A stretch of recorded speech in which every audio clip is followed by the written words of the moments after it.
bataille, la victoire monumentale qui permet aujourd'hui à Dramane d'en jouir en tant que parti politique dont il n'a même pas été le créateur, mais qu'il a brigandé, qu'il a assiégé. Aujourd'hui même le petit RHDP qu'il a voulu créer de lui-même, parce qu'on va dire que RHDP, c'est le bébé de Dramane.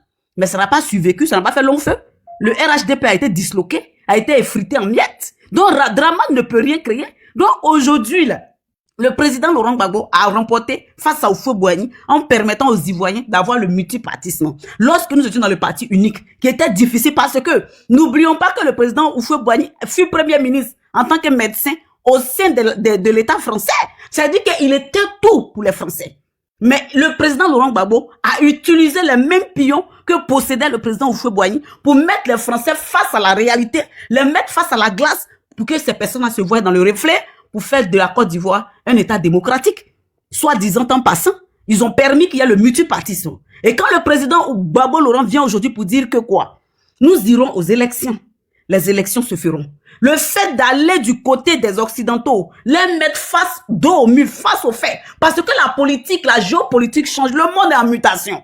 Le monde aujourd'hui politique est en mutation. Nous allons tous vers un monde multipolaire, qu'on le veuille ou pas. Les États-Unis, l'Union européenne, l'OTAN, n'a plus son droit de veto sur tout ce qui se passe dans la politique. Nous savons que la Russie ne viendra pas avec ses Satan 2 pour combattre pour la Côte d'Ivoire. Comme la Russie ne l'a pas fait, par exemple, au Mali, de manière, comment on va dire, ils ont amené des personnes pour former l'armée malienne. Ils ont permis à l'armée malienne de s'équiper. Oui, de s'équiper. Aujourd'hui, se sont équipés, ils peuvent faire face à l'ennemi, face au terreau et remporter des victoires. Et le monde qui est en mutation, les Européens ont appris de leurs belles erreurs, celui de ne pas laisser l'espace à leurs colonies de se mouvoir, de se clore, de s'épanouir. C'est en cela que certains États les ont échappé. Donc les Français en veulent même à la gouvernance de Macron pour ce fait-là. Donc l'OTAN, même l'Union européenne en veut à Macron. Même la petite négociation entre l'Ukraine, la France n'a rien pu faire.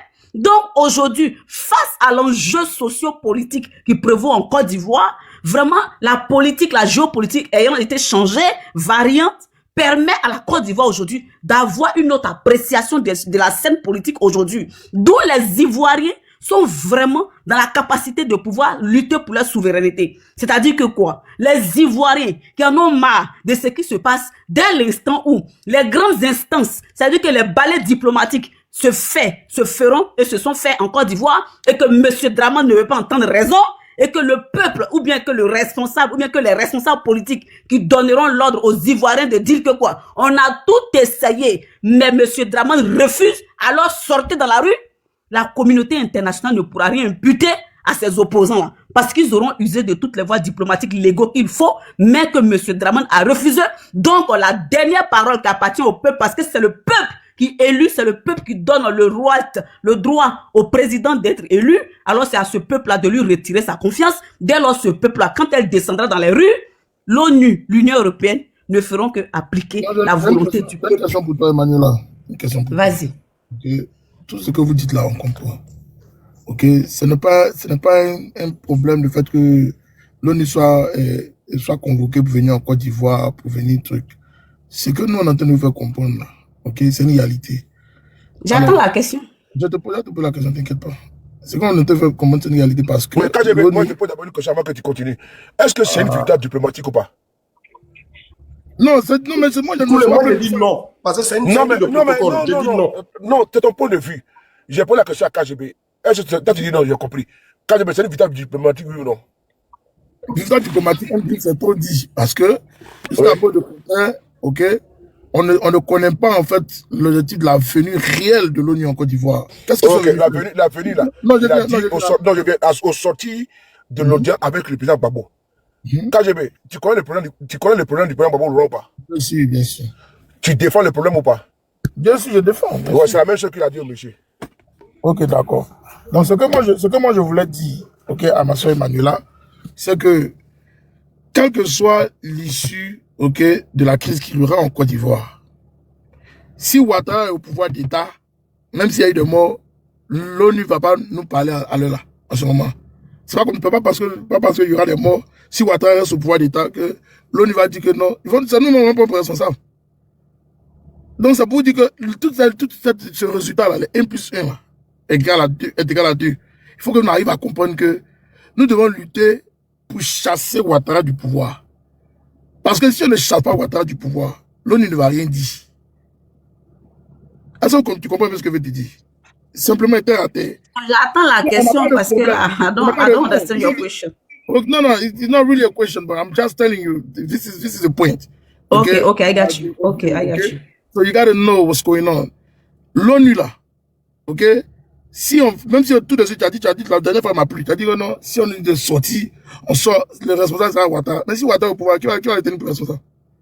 C'est ça le truc en fait. Personne va le tenir pour responsable. En 2020, on a fait les faits. C'est nous-mêmes qui ont pris pour être en prison. Donc, ce qu'on dit là. Moi, en fait, dans tout ça, là, je ne comprends pas. Attends. Ce qu'on dit là, il n'y a pas de problème. L'ONU est venu, c'est déjà bon.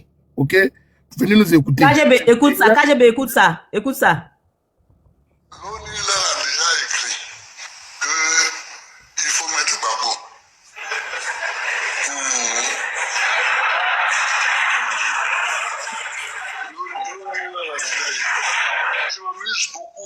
Mais ils vont venir. Mais le président Laurent Gbagbo avait dit, mais ils vont venir. Donc, comme l'ONU les a écrits et qu'ils n'ont pas, ils ont joué la soude d'oreille. Donc, l'ONU est sur place. Maintenant, nous attendons de voir dans les jours, dans les mois à venir, ce que ça va donner. En tout cas, non, nous, c'est notre souhait.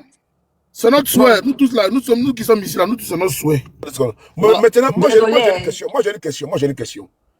Quel est maintenant votre problème, toi et Merkava? Non, le problème n'est pas là. C'est une venue protocolaire. Non, se déplace dans les pays africains à chaque élection. Non, je viens. C'est tout. J'ai parlé de Merkava. Mais vous ne comprenez pas. Tu as parlé avec quelqu'un ici. J'ai posé la question. Tu dis que c'est protocolaire. Moi, j'ai parlé de est-ce que c'est une victoire diplomatique? Il me dit non. Et maintenant, tu dis que c'est protocolaire. Mais est-ce qu'ils sont venus? Est-ce qu'ils ont parlé? Il a parlé? Bon, je vais vous écouter ça, ce qu'il a dit. Parce que ce qu'il dit là, moi, il y a un souci. Il faudrait qu'on soit au même niveau d'information. Il faut pousser Ouattara jusque dans son dernier retranchement. Et tout se fait par dose homéopathique pour que demain, on ne dit pas, on n'a pas été averti, on n'a pas été prévenu. Je ne sais pas dans leur secret, hein, mais moi, je regarde du côté du GPS un exemple. Quand on est en Côte d'Ivoire, le président Guillaume Soro a saisi directement la Cour africaine. Et aujourd'hui, là, nous, on s'appuie dessus pour défendre notre thèse. Et dit que le président, ça veut dire, pour dire non que c'est pas normal que le président Guillaume Soro soit toujours hors du fichier électoral, alors qu'il est frappé du sceau de la Cour africaine. Mieux, Ouattara fuite en avant, a quitté la Cour africaine. C'était un bon point pour nous. C'est d'abord au niveau international, on peut brandir ça pour montrer que non. Il y a quelque chose qui ne va pas. Si M. Guillaume Soro même aujourd'hui n'a pas été arrêté partout où il est passé et que Interpol n'a pas mis le grappin sur lui, c'est parce qu'ils ont vu que tout ce qui, les condamnations sont des condamnations farfelues, iniques, mieux, qui sont politiquement motivées. Ça veut dire que, d'une part, au niveau international, ils savent que, en Côte d'Ivoire, la justice, elle n'est pas, comment dirais-je, elle n'est pas libre, elle n'est pas indépendante. Ce qui a été justifié. Elle n'est pas équitable. Ce qui a été justifié par beaucoup, un exemple, le cas du président Gbagbo Laurent, j'ai pu également. Voici un monsieur qui se trouve à la CPI, et puis on le condamne par contumace, alors qu'ils savent qu'il est de l'autre côté. Voici, je parle du cas de Blé Goudé. Voici un monsieur qui se trouve à la CPI, on le condamne par contumace à 20 ans. Sachant bien même que l'État de Côte d'Ivoire avait des avocats là-bas. Et ils envoient une convocation à son domicile à Yopougon. Et donc, ça là, c'est de l'autorité publique, et ils savent ça. Maintenant, comme eux, ils sont habitués, ils veulent prendre ils veulent prendre l'opposition au mot, ils veulent nous mettre face à notre contradiction, ou bien face à ce qui va arriver, ce qui va advenir inéluctablement.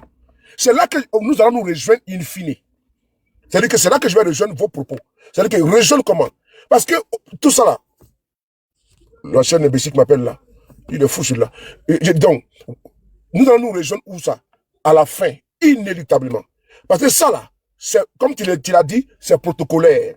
Oui, c'est de la forme, mais le fond revient aux Ivoiriens. Parce qu'au moins, tout sera épuisé. Tout a été épuisé. Parce que demain, on ne dirait pas que la Côte d'Ivoire, c'est parti en cacahuète, alors que les opposants n'ont pas été responsables. Ils ont été responsables. Ils ont saisi la Cour africaine. Quel nenni. Ils ont alerté à l'intérieur. Quel nenni. Ils ont également alerté au niveau international. Quel nenni. Maintenant, si elle est faite aux poudres, qui est responsable? Donc voilà pourquoi l'ONU également, ils ne pourront pas venir dire il faut mettre le président Gbagbo à l'intérieur obligatoirement. Non. Mais il faut les prendre aussi pour témoins, à témoins. Mais attends, quand tu prends un témoin de mariage là, vous m'excusez du terme, hein, les hommes et les femmes, mais il y a un témoin de mariage, du marié et la mariée. Mais quand vous vous moussez là, est-ce que les témoins sont là? Mais c'est entre vous deux dans la chambre, non? Donc il faut bien comprendre ça. Donc quand on fait ce babou là, c'est à nous en Côte d'Ivoire là-bas. C'est entre nous, c'est-à-dire que c'est à nous entre quatre murs. On va se battre là-bas tranquillement. Mais on a déjà averti hein, que, non, que vous êtes témoin de ce qui va advenir dans notre pays. Et donc demain, ne venez pas faire les pompiers pyromanes. Parce que Gbagbo aussi, il marche sur les œufs. Il faut le comprendre aussi également. Ils n'ont pu l'envoyer à ces pays. On dit que c'est lui qui a le problème. Maintenant, il dit que voici maintenant, je ne suis pas le problème. Et puis, il montre les preuves devant eux. Est-ce que nous-mêmes, on est ici là? Nous-mêmes, on sait que Gbagbo a été condamné et ce n'est pas normal.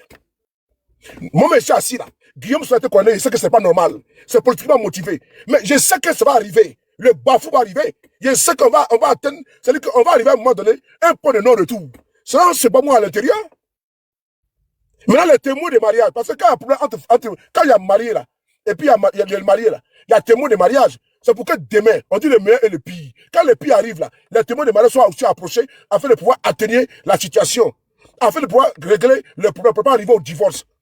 Donc, eux, ils vont intervenir pour voir est-ce qu'il peut trouver une conciliation, il peut trouver à rapprocher les couples pour dire qu'il y a des hauts et des bas. Mais si ils ont échoué, mais obligatoirement, l'un ou l'autre va saisir la justice pour dire non, que je préfère arriver à la séparation, au divorce. C'est parce qu'on ne va pas arriver au divorce. Et puis, je vais venir dans le contexte politique. On ne va pas arriver au clash où il y aura des morts, des vies humaines seront emportées. D'où il faut pas mettre les témoins de mariage à témoin. Mon mari me trompe. Je t'appelle en témoignage. Ça fait déjà pratiquement 2 jours, il ne dort plus à la maison et il est avec une autre femme, on l'appelle Sita Tatana ou quoi, de l'autre côté. J'ai les preuves et puis tu lui montres. Il appelle ton mari et puis il lui parle. Joe, vraiment ta femme m'a appelé, voilà comme ci, comme ça. Et puis il fait la médiation. Et puis finalement il ne coule pas. Maintenant si la femme demande le divorce, où est maintenant le problème? Nous sommes dans cette logique-là. Donc moi, je pense bien que ce n'est pas un échec pour moi. Pour moi, ce n'est pas un échec. C'est une victoire diplomatique. Et parce que moi, je ne crois pas, je ne crois aucunement que c'est l'ONU qui viendra inscrire le nom de Gbagbo dans la liste électorale. Ça s'est passé entre nous. Ça s'est passé à l'intérieur. Et donc, probablement que c'est pas, parce que la Côte d'Ivoire n'appartient pas à un groupuscule. La Côte d'Ivoire fait partie du Conseil des Nations. Et donc, le Conseil des Nations, la Côte d'Ivoire est membre de l'ONU. Comment dirais-je, membre de l'Organisation des Nations Unies. La Côte d'Ivoire est dans les instances internationales. Comment dirais-je, l'Union africaine, la CEDEAO. La Côte d'Ivoire a signé aussi également des protocoles. Donc, la Côte d'Ivoire ne peut pas aller outre ça. Comme on sait que Ouattara respecte Gbagbo, l'opposition de Côte d'Ivoire est en train de prendre Ouattara à l'usure et est en train de mettre Ouattara à fond, comment dirais-je, le pousse à l'erreur. Et donc, je pense que dès l'instant que l'erreur, on a vu qu'ils ont quitté. Moi-même, j'ai même dénoncé plusieurs fois, comment dirais-je,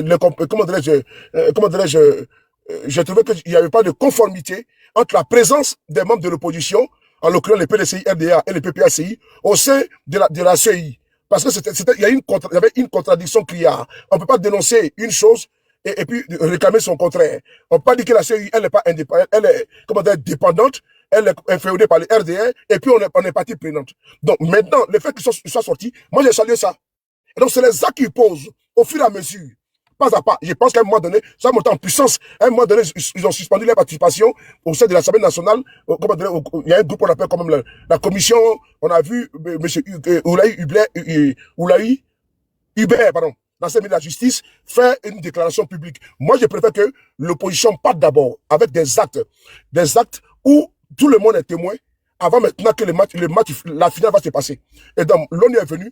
C'est dans la forme. L'ONU est venu, c'est protocolaire, c'est diplomatique. L'ONU maintenant sera témoin. Maintenant, on sait bien qu'ils ne feront rien. On sait bien qu'ils ne pourront rien changer. Parce que Ouattara n'entend absolument rien. Mais le premier ministre disait que Ouattara ne doit à l'amitié qu'à la soumission. Et donc nous savons qu'on va arriver inévitablement au clash. Et ce clash-là, je pense qu'on aura tout fait déjà pour éviter. Et il ne pourra pas l'emporter. Il ne pourra pas l'emporter, ni la France ne va intervenir auprès d'eux pour les sauver. Parce que tous les pays de ce monde-là auront compris que ce régime n'entend point. Et donc, comme ils n'entendent point là, ils sont d'abord au niveau régional, ils sont bouclés et furieux. Et donc, s'il advient qu'ils sont dans leur têtitesse, ils sont dans leur obstination, ils seront frapponnés. C'est ça qu'il s'agit. Ça, c'est pas un débat. Il faut préparer l'opinion nationale et internationale à l'évidence pour dire nous avons tout fait. On a épuisé tous les recours. Il n'y a pas de solution que de les frapponner pour qu'ils quittent le pouvoir. C'est ça qu'il s'agit. Merci beaucoup. Soleil, s'il te plaît, je vais ajouter quelque chose rapidement. Hein. Rapidement. OK. J'ai écouté les avis de tout le monde. Et c'est vrai que d'aucuns trouvent que quand souvent Never dit qu'il va pour bien, certaines personnes disent que oui, vous complétez ou bien vous dites les mêmes choses. Je vais vous montrer là où vous dites les mêmes choses sans vous en rendre compte. Seulement que c'est le timing qui est un peu exclu dans les argumentaires de tout le monde. Il y a le frère KGB et le Mekava. Ce que vous dites là, c'est vrai, on sait qu'ils vont rien faire. Mais le problème, c'est à quel moment ils vont faire quelque chose, c'est ça. Parce qu'à un moment, ils seront obligés de faire quelque chose. Puisque ce qu'ils savent faire, c'est mettre en prison. Ce qu'ils savent faire, c'est se jouer aux aveugles. Ils ne savaient pas.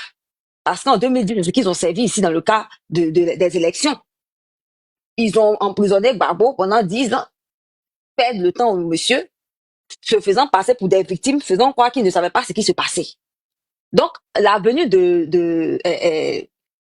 comment on appelle, de l'ONU, c'est de les mettre face aux faits. Cette fois-ci, vous n'allez pas vous jouer aux aveugles. Cette fois-ci, le vrai responsable. Parce que je pense que tout le monde sait qu'ils vont pas faire grand-chose. Mais la pression maintenant vient à quel niveau? Ça vient à ce niveau-là. Parce que ça fait une pression sur l'ONU. Même. Parce que l'ONU maintenant est mise face à ses responsabilités. Hein. Et l'ONU a conscience qu'en 2020, c'était pas les mêmes enjeux. On a quelqu'un qui a été accusé à tort et qui est acquitté, blanchi par les mêmes personnes encore. D'où le fait que mon élément mentionne le fait que la géopolitique, et puis ma soeur Emmanuela, que la géopolitique a changé. Donc, l'ONU arrivé à un moment, que l'ONU le veuille ou pas, sera obligé de faire ce qu'il est supposé faire. De prendre des actions très radicales. L'ONU n'aura pas le choix en ce moment. Mais maintenant où je vous rejoins aussi, c'est pour ça qu'on dit que vous dites presque les mêmes choses. C'est juste le timing qui change quoi. Avant que l'ONU ne fasse ça va se jouer entre 3 personnes. Le peuple, l'opposition et puis le parti en place. D'où le fait que vous disiez que l'ONU peut rien faire, oui. Mais à la fin, là, vu que l'ONU, c'est quand ça finit de se gâter, ils aiment venir compter les personnes qu'on déjà, qui savent faire les décomptes depuis mentir sur les gens des autres, cette fois-ci, on les a mis face au fait accompli. On dit que cette fois-ci, vous saurez si quelque chose se passe, d'où ça vient. Vous n'allez pas vous jouer aux victimes ici. Donc, ça pour dire que, en fait, on dit les mêmes choses. Puis c'est normal, on peut pas toujours être d'accord sur certains points. C'est ça qui fait la beauté de la politique. Vous voyez, mais on essaie de se donner les arguments pour se comprendre. Je suis très content pour cette divergence d'opinion. Ça permet de montrer que, sans même les moutons de la confrérie, on peut s'en passer. Et puis, entre nous-mêmes, avoir un débat élevé et de haut niveau, quoi. De haut niveau, pardon. Exactement. Merci. Exactement, même contradictoire, et puis se comprendre, parce que là, maintenant, c'est les... Salut à toi, notre très cher frère Zaratou, me respecte. Je peux faire écouter quelque chose, s'il vous plaît? Vas-y, mon élément. Bon, c'est tout, hein, je voulais fini.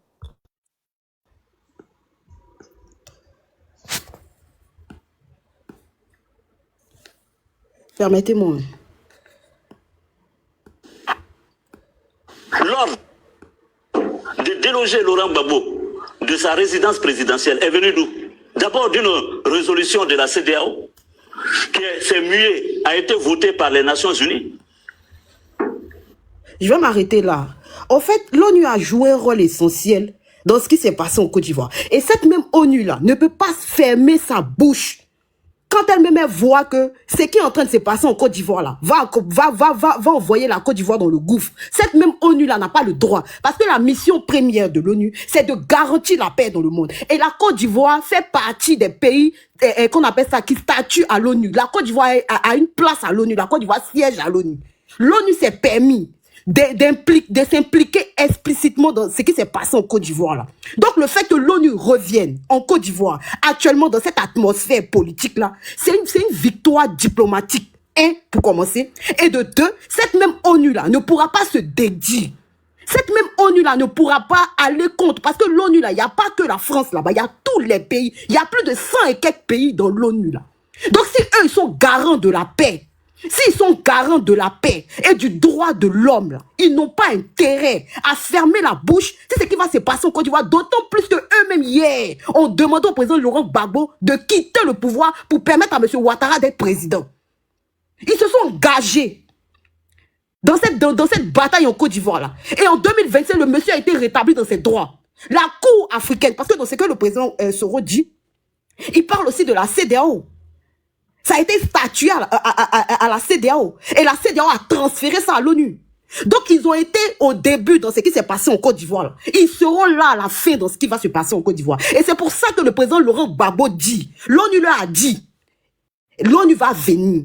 Et l'ONU est arrivée. Donc, cette même ONU là, qui est censée être garant de la paix dans le monde, là, ne peut pas se dédier. Cette même ONU-là ne peut pas faire du 2 poids, 2 mesures. Dans la mesure où tout le monde a les yeux rivés sur ce qui va se passer en Côte d'Ivoire. C'est très important de le signifier. C'est un moyen de pression. Et moi, je suis réjoui du fait que l'ONU soit là. Je ne suis pas en train de dire que l'ONU va venir faire quoi que ce soit. C'est le peuple qui va prendre cette décision. C'est le peuple qui va décider. Mais le peuple là, qui le motive? Qui motive le peuple?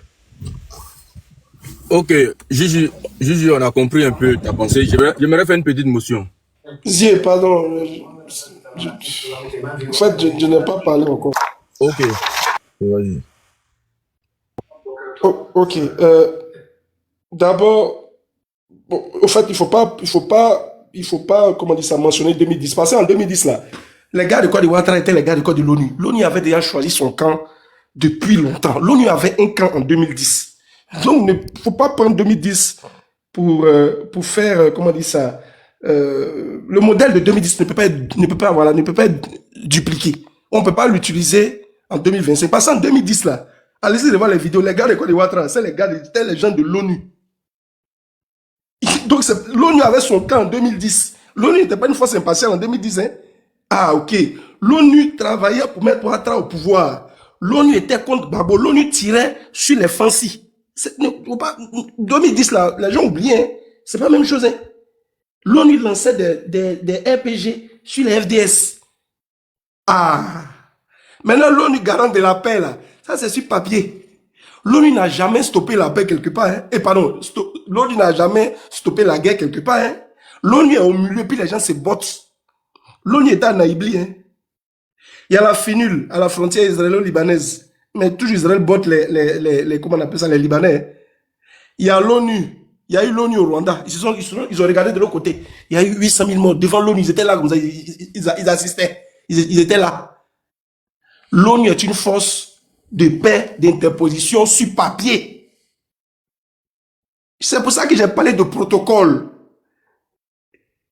Quand il y a élection dans un pays africain, là, l'ONU vient toujours pour venir dire, calmez-vous, mettez balle à terre, on ne veut pas parler. Ça, c'est le protocole de l'ONU. Je ne suis pas contre ce que vous dites. J'ai dit juste que c'est le protocole de l'ONU. Ils viennent pour dire, non, calmez-vous, on ne veut pas la guerre, calmez-vous. Maintenant, j'ai entendu dire que s'il y a des troubles là, c'est Ouattara. Mais Ouattara est le père des troupes depuis qu'il est en Côte d'Ivoire. Désolé, ça va. Si je reviens, il va t'amener mon invitation tout à l'heure. Je reviens.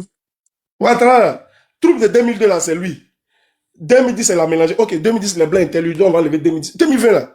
Mais Ouattara a coupé tête des gens. L'ONU a fait qu'un communiqué pour dire Ouattara arrête tes massacres. Ils n'ont rien dit.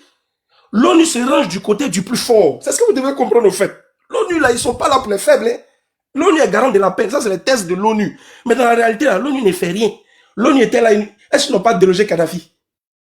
Mais l'ONU même était dedans.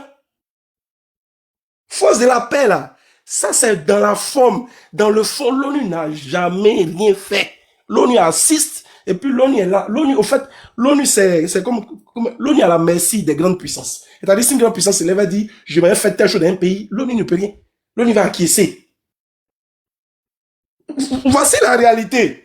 Sinon, on dit que non, s'il y a des troubles en Côte d'Ivoire, ils vont pas. Mais on sait que s'il y a des troubles en Côte d'Ivoire aujourd'hui, là, c'est Alassane Ouattara. Ça, on le sait tous. C'est lui qui est le responsable. Mais le problème, c'est pas d'accuser Ouattara des troubles. Le problème, c'est de le chasser. Parce qu'il peut être responsable des troubles. Et puis, s'il arrive à mater, tout le monde y reste. Hein. Le problème, ce n'est pas d'accuser. Et puis, la décision de la Cour africaine, on l'a depuis 2020. Hein. C'est pas nouveau. Hein. Guillaume Soro a la décision de la Cour africaine depuis mars 2020. Il a fait le tour des grands chancelleries. Guillaume Soro était à l'Union européenne en 2020. Il a dit troisième mandat de Ouattara, je ne veux pas, je ne veux pas, je ne veux pas, je ne veux pas, je ne veux pas, je ne veux pas, je ne veux pas.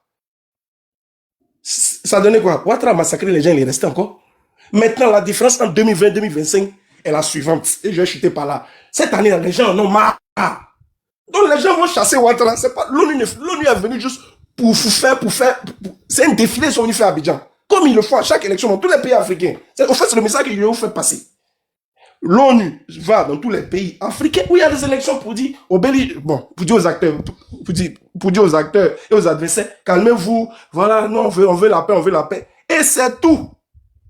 La différence entre 2020 et 2025, c'est que Gbagbo est là, quand il sera floué, il va appeler le peuple à sortir. Et comme c'est un dieu en politique, les gens pour réclamer le départ de Ouattara. Et Ouattara sera contraint peut-être de faire demi-tour.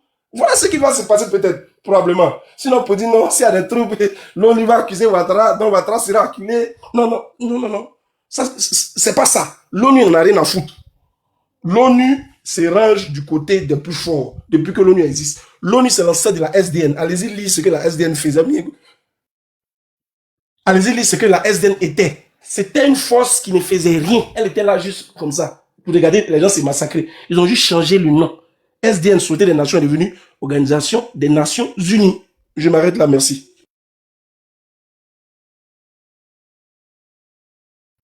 Merci, le Mekava. Il faut parler. Ouais, merci. Hein. J'aimerais dire à tout le monde que ce qui est pointé de doigt ici, c'est pas, d'une part, l'arrivée de l'ONU par rapport à la parole du président Laurent Gbagbo et à la crédibilité du président Laurent Gbagbo, c'est factuel. Parce qu'il a dit qu'ils allaient arriver, ils sont arrivés. Mais d'une autre part, il ne faut pas perdre de vue la crédibilité et la crédibilité de l'ONU. Et puis, comment on appelle? C'est-à-dire que, quel mot employé là? Ça veut dire que c'est que l'ONU même, qu'est-ce que c'est l'ONU? Comme le Mekava l'a dit, ce sont des gens qui sont à la merci des grandes puissances. Donc, partant de là, et ce que la Côte d'Ivoire même a vécu, donc eux-mêmes ils étaient acteurs dans ce que la Côte d'Ivoire a vécu là. Il faut tenir compte de tout ça. C'est vrai qu'ils arrivent en Côte d'Ivoire, ils prennent des choses, mais ça c'est le protocole en fait. C'est le protocole, mais en réalité, ils ont un intérêt. Parce que ces gens-là, ils travaillent pour qui? Ils travaillent pour qui? Ils ont un intérêt particulier. Parce qu'ils ne viennent pas chez toi s'ils n'ont pas d'intérêt là-bas. On a vu des guerres, la guerre qui s'est passée entre la Russie et l'Ukraine là.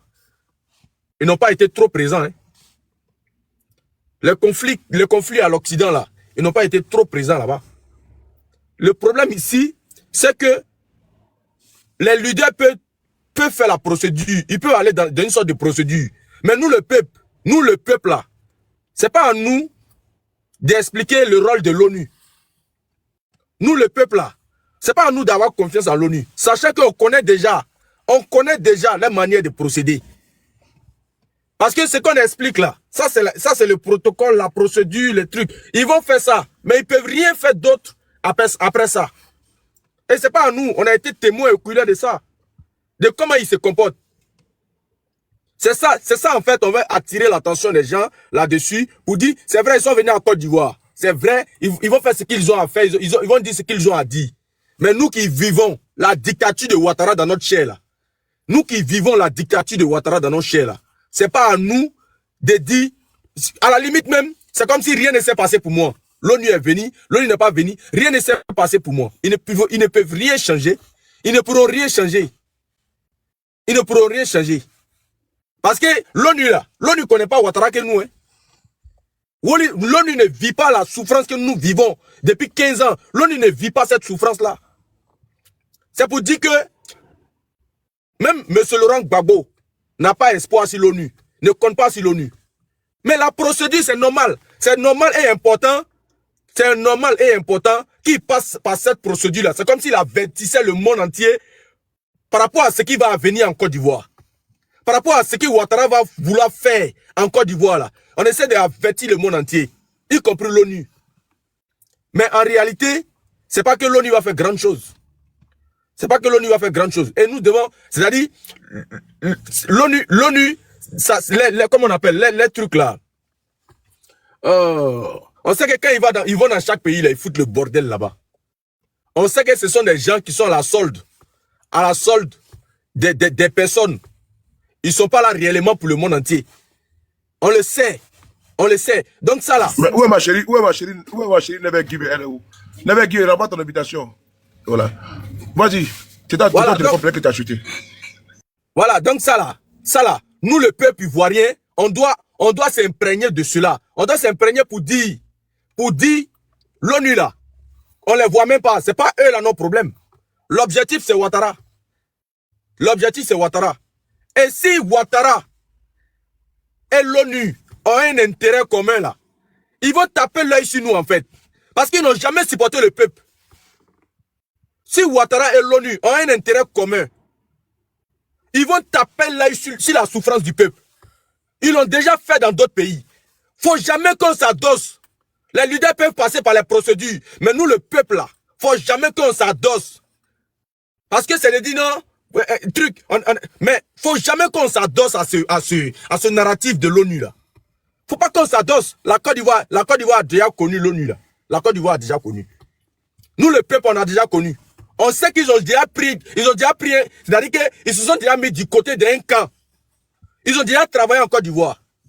C'est ce qu'on essaie de dire, pour dire la procédure, le protocole, avec notre réalité à nous. C'est deux choses différentes, faisons attention.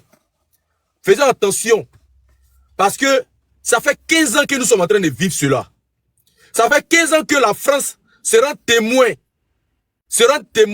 sous les yeux de l'ONU des massacres des massacres en Côte d'Ivoire. Sous les yeux de l'ONU. Donc, c'est pas à nous de venir dire l'ONU est arrivé, l'ONU n'est pas arrivé. C'est qu'ils ont gâté là, c'est qu'ils ont soutenu là, qu'ils viennent, ils arrangent et puis ils partent. Il n'y a pas de merci à dire, il n'y a pas de mauvaises choses à dire, il n'y a rien à dire. C'est pas à nous de leur dire merci, c'est pas à nous de dire quoi que ce soit. Qu'ils viennent, ils arrangent et puis ils partent. Après, les politiciens, ils font de la politique. Mais c'est pas à nous de s'adosser sur l'ONU pour dire, ils vont venir, ils vont faire ça, ils sont obligés de faire ça. Non. Non. Faut pas qu'on se trompe. Faut pas qu'on se trompe. Parce qu'en matière de crédibilité, l'ONU là, ils n'ont aucune crédibilité. Ils n'ont aucune crédibilité. Ils ne font rien dans ce monde-là, à part soutenir leurs camarades.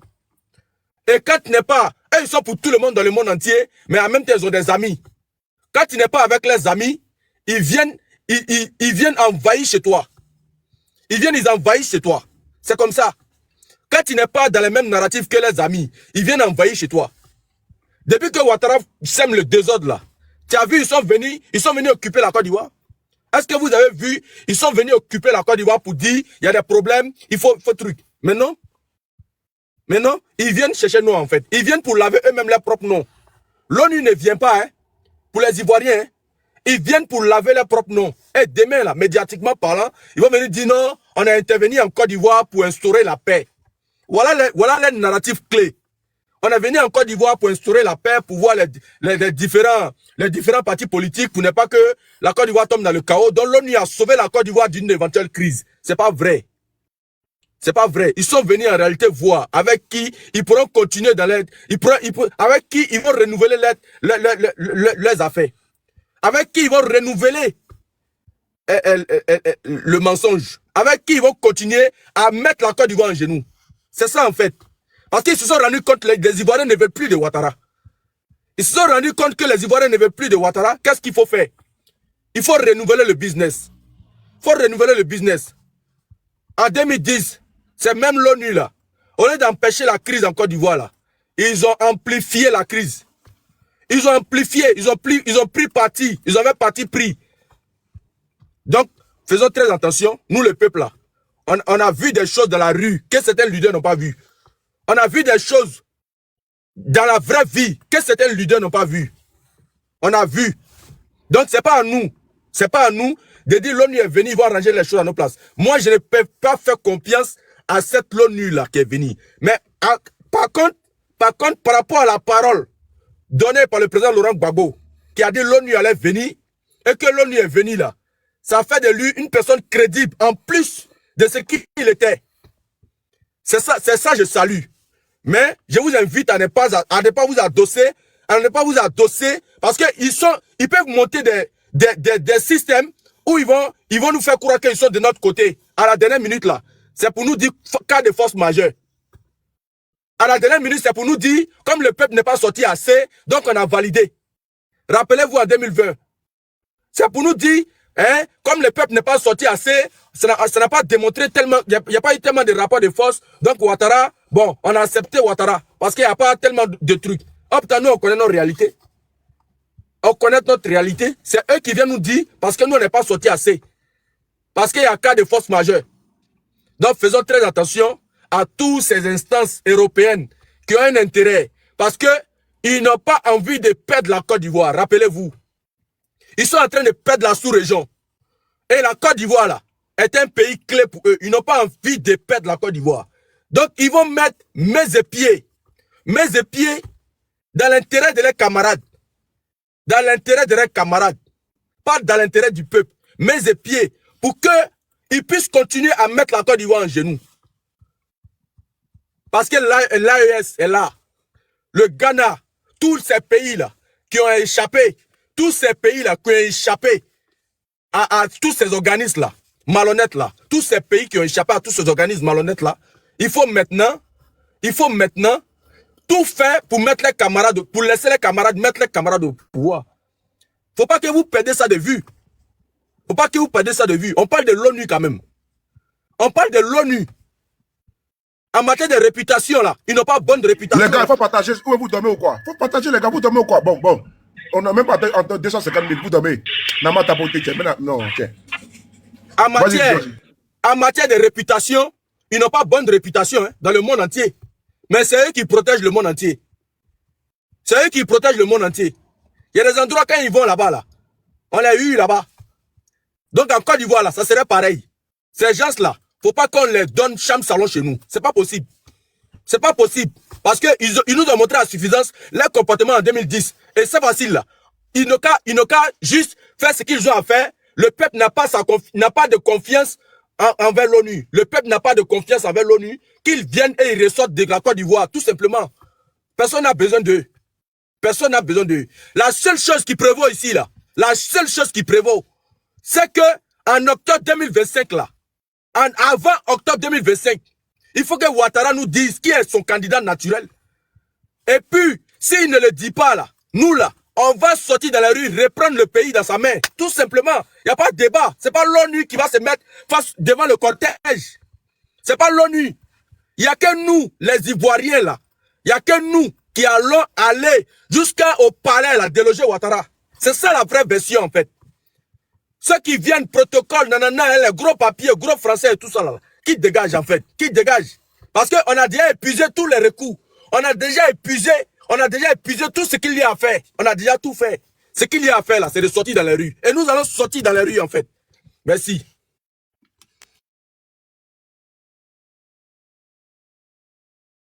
Merci beaucoup, G. Merci beaucoup pour tout. Merci beaucoup. Merci beaucoup. On va donner la parole. Quel est là? Il y a qui? Il y a Ibrahim. Ibrahim, vas-y. Bonsoir à tout le monde. Bon, début le live a commencé, je suis en bas, je suivais. Bon, j'ai entendu quand même beaucoup d'interventions et je voulais donner la mienne aussi. Vous savez, aujourd'hui où nous sommes là, il faut voir comment le monde est dirigé. On a quelqu'un comme Trump, qui est le président des États-Unis, qui est beaucoup lié aussi à la Russie. Lui, il n'est pas trop dans le système d'oligarchie. Même avec l'Union européenne, ils ont des problèmes. Ce que j'ai apprécié dans le discours du Mossad, c'est qu'on ne doit pas s'asseoir pour compter sur l'ONU. L'ONU ne vient jamais aider quelqu'un dans une lutte. C'est quand c'est gâté qu'il vient maintenant s'interposer. Mais nous avons une longueur d'avance quand même qu'il faut admettre. On a une diplomatie qui est en train de faire son bon chemin. La diplomatie ivoirienne est véritablement en marche. On a vu le docteur Katina la dernière fois à l'ONU aller parler. D'abord, ce n'est pas aussi une surprise de voir le représentant de l'ONU en Côte d'Ivoire, puisque le président Gbagbo l'avait déjà dit auparavant, qu'ils vont venir pour leur dire de mettre mon nom. Et ce mot-là est très important. Le représentant aussi a fait une déclaration. Il nous a dit quoi? On a eu une bonne élection au Ghana, au Libéria et au Sénégal, concernant l'Afrique de l'Ouest. Donc nous voulons aussi qu'en Côte d'Ivoire, il faut que ce soit le peuple qui choisisse ses représentants. Ça, c'est déjà très important. On ne va pas à l'ONU pour qu'ils viennent enlever Ouattara. Non. Ce n'est pas ce qu'on a dit à quelqu'un. On n'a pas aussi dit à l'ONU de venir enlever Ouattara pour qu'on aille aux élections. C'est pour qu'ils laissent les gens se présenter. Le parti politique ne peut jamais dire à ses militants, allez-y, gâtez tout. Non, non, non, non, ça ne marche pas comme ça. Son rôle, c'est de prévenir. Et aujourd'hui, c'est ce que le président Gbagbo fait. Le président Thiam aussi, de faire cela aussi. Le président Soro aussi est sur la même voie. Même la dernière fois, Afin a été à Paris, il a aussi fait la même chose. Et dans ce même élan, le PDCI et le PPACI, le FPI aussi, ont quitté la CEI. Faisons attention aux actes politiques, c'est très important. Déjà, ça nous met déjà dans un fauteuil confortable. Si demain, on refuse ça, l'ONU aura maintenant cette position de témoin. Là où la pression va commencer. Actuellement, la pression est toujours là, mais ça commence. Et aussi, le président Soro, qui fait une tournée au Ghana, qui s'est très bien déroulée, comme quoi, quoique RFI ait dit qu'il y a un mandat d'arrêt international qui est contre le président Soro, néanmoins, il est allé au Ghana. Ça veut dire que les lignes bougent. La pression n'est pas nous, actuellement, de l'autre côté. La pression est du côté du RHDP. Il faut d'abord qu'on le sache. La seule chose maintenant qu'il faut, puisque les leaders ont déjà commencé à mettre la diplomatie un peu partout, c'est cette union-là maintenant qu'il nous faudra. Avec cette union, on va prendre les mots d'ordre et agir ensuite. À partir de là, il y aura encore plus de pression et le RHDP va céder. Moi, je suis sûr de ça. Avec les diplomaties qui sont là, moi, je n'ai aucune crainte. Et vu aussi que, au niveau actuellement de l'Union européenne, ils ne sont pas tous d'accord toujours sur un point. Moussa avait dit que l'ONU a fait, par exemple, des guerres dans des coins. Je ne suis pas de cet avis-là. L'ONU ne fait pas de guerre. Généralement, c'est l'OTAN qui va intervenir. Lorsque... On a dit que l'ONU faisait des guerres. Attention, attention, attention. Je dis Non, que Adila, tu as l'ONU... dit. Non. J'ai dit que l'ONU est toujours là au milieu des guerres et elle ne fait rien. C'est ce que j'ai dit. Je n'ai pas dit que l'ONU fait des guerres. Ok, Attention. désolé alors. Désolé, pardon. Par exemple, l'ONU, au niveau du Conseil de sécurité, il y a eu beaucoup de résolutions qui ne sont jamais passées. Et c'est l'OTAN maintenant qui prend sur elle la décision d'aller en guerre. Bon, vu cela, la Russie, la Chine, généralement, s'abstiennent. Par exemple, en 2010, en Côte d'Ivoire, la Russie et la Chine se sont abstenus. Si cela maintenant mettait leur veto, rien ne pouvait se passer. Ibrahim, ils s'abstiennent ou ils posent un droit de veto? Non, ils s'abstiennent. Parce que si tu mets le veto, ça ne passe pas. Mais quand tu t'abstiens, bon, l'OTAN maintenant entre en action. Mais ce n'est pas l'ONU qui entre en action. Nous sommes actuellement là. Macron nous avait dit que le troisième mandat, il y avait une raison de force majeure. Parce qu'il faut faire passer la pilule. On l'a fait passer avec des arguments. Et tout le monde sait qu'un homme comme Nicolas Sarkozy est un voyou. Lui, il n'a jamais tenu compte du droit international pour faire quoi que ce soit. On l'a vu en Côte d'Ivoire, on l'a aussi vu en Libye. Et actuellement, ça lui vaut des procès en France. Donc, regardons comment le monde bouge. À partir de l'évolution du monde, on peut automatiquement s'orienter. Mais où moi je suis là, à mon humble avis, si tu vois que le RHDP a reporté son congrès en juin au lieu de mai, c'est qu'il y a un problème au sein du RHDP. Et ça, c'est très sérieux. Et je pense que si ce n'était pas pour dire à Ouattara d'inscrire le nom sur la liste, l'ONU n'allait pas venir.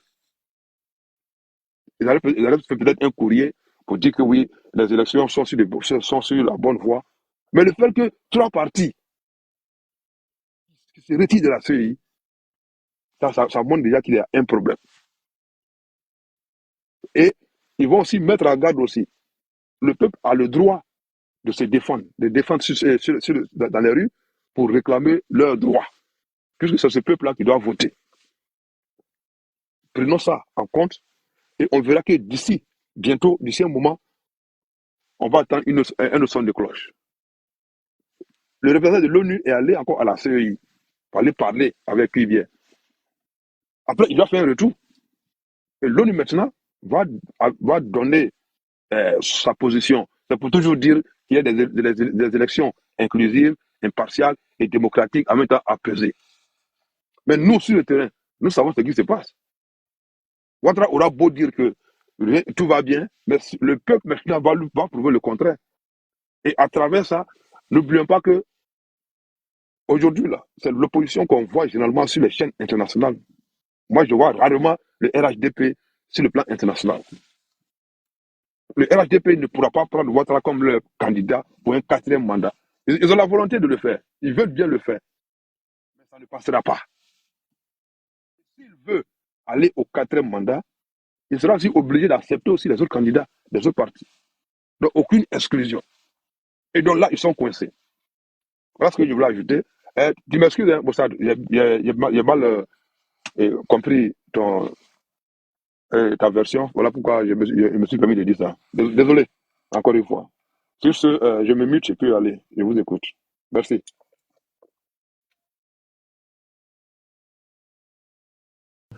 Et il a fini. Never give, tu as une motion? Il y a une motion, en fait, il a dit quelque chose de très important. Parce que dans 15 minutes, on va embrayer sur l'autre Il a dit quelque chose de très important, il ne faut pas qu'on oublie, parce que le président Ouattara n'oublie pas sa particularité, il aime bien montrer sa force de frappe.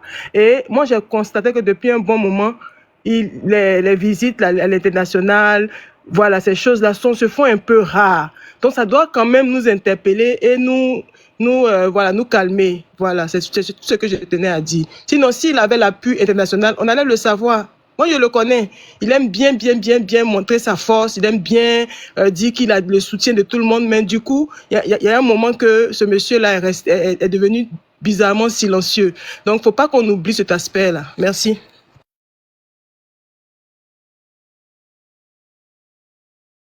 Merci beaucoup à toi, Nebe. Il y a le frère qui est monté. Non, lui, il a déjà parlé de ça déjà. Il y a Ibrahim, t'as fini? Il y a lui qui est en bas là, Kabolou là, qui n'a pas encore parlé. Non, Bolou a parlé. Et puis, le best il n'a pas parlé, hein. Bolou, vas-y. Il y a la une première prise de parole. La coca est là en bas. Okay. La coca est là, lui va boucler et puis après on va amorcer. Okay. Donc Ibrahim, je veux bien de toi. Donc il faut garder tes efforts pour toi. Il faut garder ton souffle pour toi. Et voilà, ben, j'ai besoin de toi dans le deuxième sujet. Très important, très pertinent, très percutant. Donc, il faut monter la coca. Rends-moi ton invitation, Ibrahim. Parce que lui, c'est mon gars, c'est mon binôme, Ibrahim. La coca, il faut monter. Et puis, vas-y. Je voulais ajouter un dernier truc.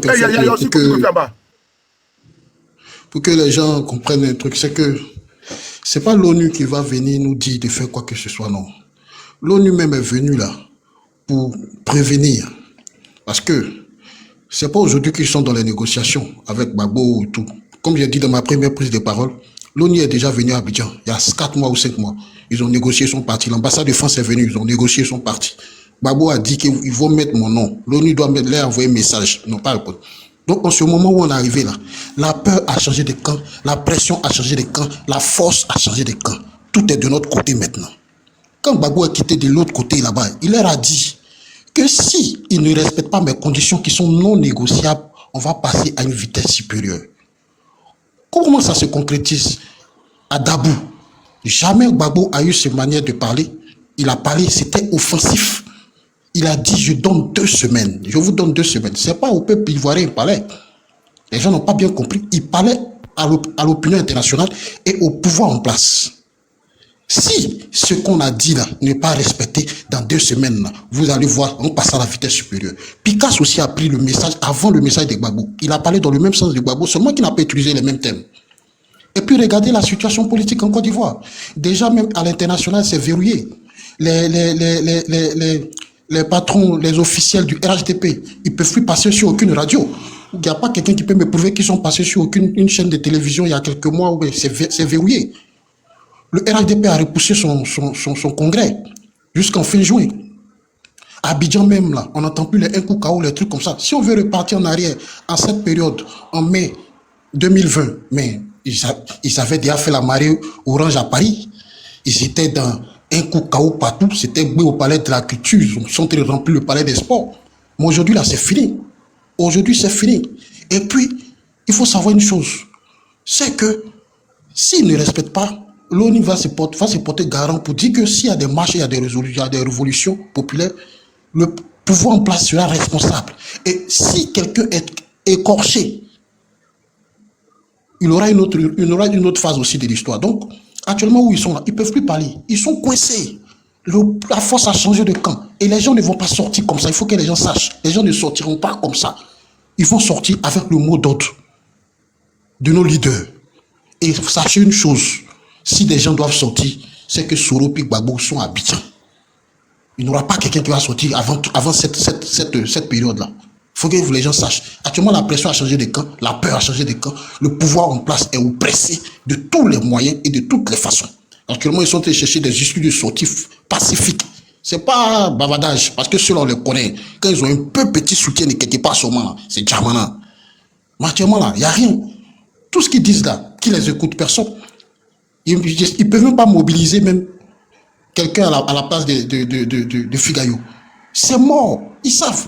Et les sondages ont été faits par l'ONU, par tout le monde. Les Blancs savent que l'Ivoirien l'a vomi. L'Ivoirien a vomi le pouvoir en place. Donc c'est mort. N'ayez pas peur. La force, le truc est revenu de notre côté. Le mot d'ordre qui va donner, si jamais il y a une révolution populaire, les gens vont sortir tranquillement. Il n'aura rien. Ce pouvoir-là va partir sans pression. Il n'aura rien même. Il n'aura rien. Seulement que l'ONU est venu lui dire, champion, voilà ce qui est. Les gens là, ils sont dans leurs droits. Soro a gagné son procès à la Cour d'appel, Cour africaine des peuples. Gbagbo a gagné son procès à la CPI. Tu n'as pas le droit de les... Si jamais tu continues à t'entêter qu'il y a quelque chose qui arrive, une résolution sera montée contre toi. Point. Il n'y a pas de négociation à ça. Il n'y a pas de négociation à rien. Bien. Voilà ce qui se passe. Dans le cas que vous continuez de faire ça, la CEI sera dissoute. Parce que ce n'est pas en vain que Kone Katina a parlé de ça il y a un mois, qu'il faut dissoudre la CEI. Les gens ont commencé à rire sur le plateau de télé. Que comment on va dissoudre la CEI aux 6 mois d'élection? Katina, il dit quoi? Mais il n'a pas dit ça dans le vide. Donc la force est de notre côté. La venue de l'ONU, c'est un gros gain diplomatique. Franchement, parce que l'ONU, là, toutes les fois où l'ONU arrive en Côte d'Ivoire, c'est quand c'est gâté. L'ONU arrive en Côte d'Ivoire quand 2002 a éclaté. L'ONU n'est pas venu avant. Gbagbo est entré de l'air dit que si vous ne faites pas bien, là, voilà ce qui va se passer. Et puis ce qui va se passer, voilà le responsable. Donc l'ONU est en train de se mettre du bon côté de l'histoire. Et puis en 2020, 2010, ce n'est pas la même chose. Il n'y a plus Burkina, il n'y a plus Mali, il n'y a plus Niger. La Russie n'avait pas le poids qu'ils avaient aujourd'hui. Il n'y avait pas le BRICS en 2010. Tout ça, ça joue en faveur de l'opposition. Donc, n'ayez pas peur. C'est une très belle victoire. Normalement, même on doit la fêter. Voilà, normalement. Et ce n'est pas anodin que le président Sorogum se retrouve au Ghana. Et je vous répète encore, le signe de la main qu'il a fait là, c'est un signalement au pouvoir en place. C'est un signalement pour lui dire que je ne suis pas loin. Donc, tout ça là, ça met une pression et ça crée de la diarrhée dans le RHDP. Ils ne peuvent pas, ils sont verrouillés de toutes les manières. C'est fini. Ils sont obligés d'exécuter. Je pense qu'ils vont négocier avant que l'ONU ne parte pour qu'ils trouvent une issue de sortie pacifique. C'est tout. Bon, voilà ce que je pouvais ajouter là-dessus. Mais c'est une très belle victoire que l'ONU soit arrivée en Côte d'Ivoire, franchement. Il y a une motion. C'est une motion. Allez-y. C'est une très belle victoire. C'est une très... Bon, je suis d'accord. Mais le Merkava a dit quelque chose de très important. C'est une victoire, oui, mais c'est une victoire diplomatique, ok. Mais ne dormons pas sur nos lauriers. On continue la lutte. On doit nous-mêmes nous sortir de ce pétrin. L'ONU ne peut pas créer quelque chose. Ce qu'il a fait, c'est important pour nous, ok. Mais restons vigilants. Restons vigilants. On ne peut que nous-mêmes se sortir de cette situation. C'est très important. Merci. C'est clair qu'on ne peut que se sortir de cette situation. C'est comme Gbagbo disait la dernière fois. Eux, ils pensent qu'ils connaissent tout le monde. Antonio Guterres, là, il est venu me voir quand j'étais à l'opposition. C'est aussi mon ami. Mais on ne va pas compter sur eux. Parce qu'un homme, là, quand il attend quelque chose de l'autre, ça fait que ça devient bizarre. Mais quand tu fais toi-même ta chose et puis les gens veulent t'aider, ils t'aident. Et je ne sais pas si vous vous rappelez de ce discours de Gbagbo. J'ai parlé de ça tout de suite. Voilà. Donc, oui, tu as parlé de ça, mais tu n'as pas terminé le truc. Tu vois un peu. Donc, pour dire que l'ONU, là, nous, on n'a pas besoin de l'ONU pour chose. En fait, le problème, c'est quoi? Il y a par exemple un problème ivoirien. L'ONU est venue dire, champion, si tu n'exécutes pas les conditions qu'eux, ils ont mis, parce que Soro et l'opposition, ils sont en train de mettre des conditions qui sont non négociables. Il faut que tu les appliques. Dans le cas contraire, si tu ne les appliques pas, tu seras responsable de tout ce qui va arriver. Point. Voilà le problème de l'ONU, c'est que l'ONU est venue dire. Et Gbagbo dit, vous avez 2 semaines pour appliquer nos conditions. Point. L'ONU a fini de faire le message, ils vont retourner. Voilà le message. Sinon, on ne compte pas sur l'ONU. Maintenant, c'est à nous, nous-mêmes, là, Ivoiriens, avec nos leaders, là. C'est eux qui vont taper la stratégie et nous, on va suivre au fur et à mesure, jusqu'à ce que les choses se fassent bien. Sinon, on n'attend pas l'ONU. Gbagbo n'a jamais attendu l'ONU. S'il te plaît. Allez-y, boss. Ouais, Bolou, tout ce que tu as dit là, c'est vrai. Hein. Tout ce que tu as dit là, c'est vrai. Mais il y a une logique qui dit, dans le monde où nous sommes actuellement là, est un monde violent. La raison, écoutez bien, hein, la raison et la victoire, c'est 2 choses différentes. Je peux avoir raison, je peux être victime. Mais celui qui est en face de moi là, c'est-à-dire que je dois chercher à le faire tomber. C'est-à-dire quand il va tomber là, et puis je lui ai dit maintenant, c'est parce que j'ai raison que je le fais tomber. Moi, pour moi là, Ouattara doit tomber d'abord. Parce que, c'est vrai ce que vous dites, ça c'est la logique.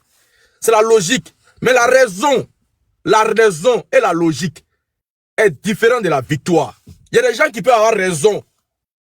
Jésus-Christ même là, il était bon. Mais ils l'ont crucifié.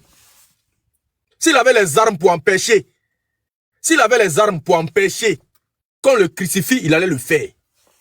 C'est dans cette logique-là où nous sommes. Il faut être très dur, clair et net. Le problème de Jésus-Christ, c'est pas la même chose. Hein. Jésus-Christ, c'est un schéma. Il fallait qu'il meure pour que les gens comprennent. En tout cas, tu as mal pris l'exemple de Jésus-Christ. Voilà. Donc, désolé alors.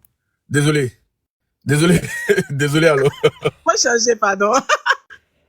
Voilà, j'ai une motion. Au fait, moi, j'ai entendu parler, mon juge a parlé de faut que Ouattara dégage. On est tous unanimes sur le fait que faut que Ouattara parte en 2025. Parce que Ouattara, c'est un dictateur. On est tous d'accord. Mais quand on mène une lutte dans la guerre, il y a des stratégies. Les généraux de guerre, ils ne sont pas sur le terrain. Et ils s'asseyent dans le bureau. Et puis, ils réfléchissent à des stratégies. Et puis, ce sont les soldats qui exécutent la stratégie. Dans toute bataille, dans tout combat, il y a chaque point qui est très essentiel. Le point que Ouattara a brandi dans l'opposition, c'était le fait qu'il était accompagné par la communauté internationale. Donc, quand nous, on retourne son même couteau contre lui, moi, je pense qu'on est dans une stratégie. On est dans une stratégie. Et cette stratégie, elle va payer. C'est parce qu'on est dans cette stratégie que le président Laurent Gbagbo a dit que l'ONU va venir. On n'est pas en train de dire que le fait que l'ONU vienne, c'est ça qui va changer la donne. Mais avant que le président Gbagbo même il parle de l'ONU, avant qu'il parle de mot d'ordre, il a parlé de stratégie. Et la stratégie, ça passe par tous les points, y compris la diplomatie. Parce que aussi, ça fait partie de la guerre. La diplomatie fait partie de la guerre. Les plus grands pays, les plus grands États, c'est les États qui ont une forte diplomatie. Pourquoi aujourd'hui, les gens disent que la France a perdu de sa beauté? Parce qu'avant, la France était un pays, le pays le plus diplomate. C'était le pays où quand il y a la guerre, on essaie de venir voir la France et la France qu'on mettait devant. Donc la diplomatie, là, c'est très important dans un contexte de guerre. La guerre, là, c'est pas forcément les armes. C'est pas forcément aller sur le terrain. Parce qu'avant d'aller sur le terrain, là, faut réfléchir. Il y a des gens qui s'asseyent dans le noir, qui réfléchissent. Et moi, je pense que si on suit toute la logique, tout comment ça a commencé là, on peut se dire que le fait que l'ONU soit venue en Côte d'Ivoire là, c'est parce que l'ONU aussi a eu une pression. Je ne dis pas que dans le passé, ils ne sont pas venus. Ils sont venus. Mais cette fois-ci là, comment ils sont venus là, on a annoncé leur venue et puis ils sont venus là.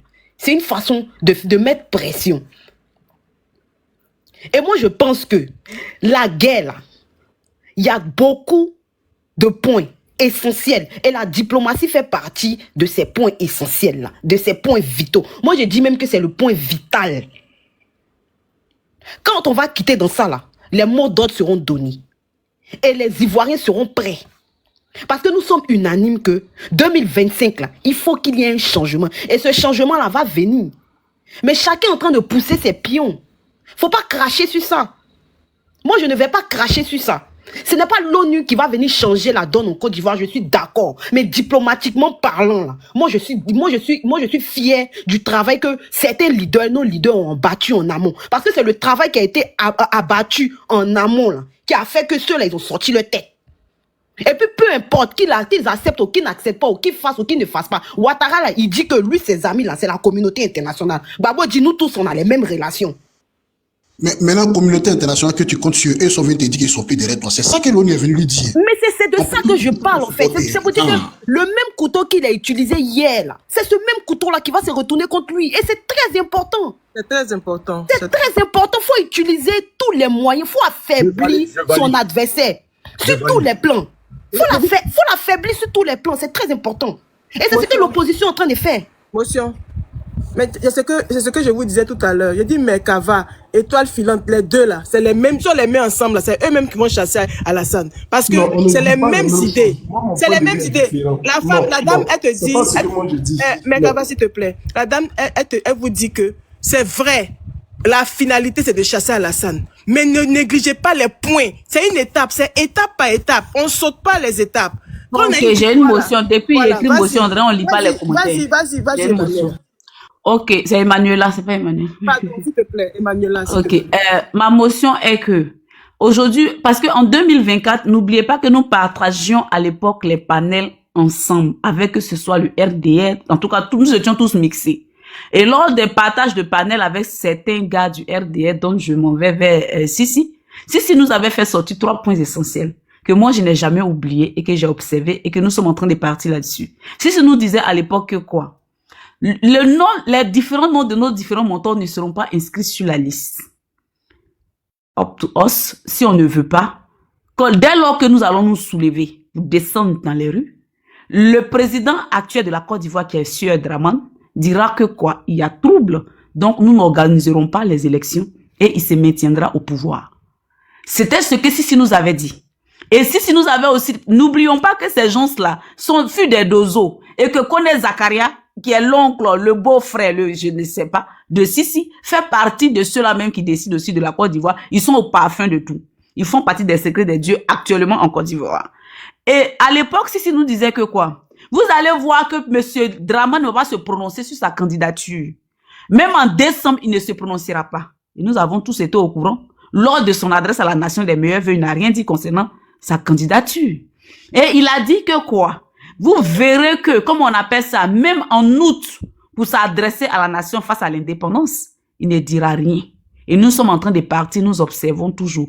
Et il nous a dit que quoi? Dramane gagnera toujours du temps. Et que si nous sommes fâchés, descendons dans les rues. Il n'aura rien et ils n'organiseront pas les élections. C'est en cela que quoi? Je rejoins mon mentor, son excellence, le président Laurent Gbagbo, quand il dit que, puisque c'est un monsieur qui a étudié, comme je me tue de le dire, comme on le dit en anglais, his word, it doesn't fall the ground. C'est-à-dire que sa parole ne tombe pas à terre. Donc, moi, je dis que quoi, quand le président Laurent Gbagbo a étudié la stratégie, la manière dont M. Dramane opère, il a dit que quoi? Nous allons, ne pensez pas qu'on va pas organiser les élections. Parce que le fait de faire cela, c'est de pousser la population à sortir dans les rues. Quand ils vont sortir dans les rues et faire les manifestations, mais les élections là, S'il veut, il peut mettre encore 10 ans, 5 ans. Mauvaise foi qu'il est pour organiser les élections. Alors que nous, notre candidat, le président Laurent Gbagbo, vient pour faire que 5 ans. C'est en cela qu'il dit que quoi? Les élections que tu veux qu'on organise là, on va organiser ces élections. Tchoko Nanchaka, on va les organiser. La population là, on va organiser les élections. C'est en cela qu'il dit que quoi? C'est que sur l'ONU ou qui que ce soit, je ferai la part diplomatique comme Étoile le dit. On va utiliser la diplomatie. Mais cette diplomatie-là va mettre Dramane dos au mur. Pour mettre les... En fait, les personnes que Dramane exclut de la liste électorale, they're not des gars. Ils sont pas des demandeurs. Ils sont des nationaux. Ils sont fils de la Côte d'Ivoire. C'est une injure même pour la Côte d'Ivoire que non.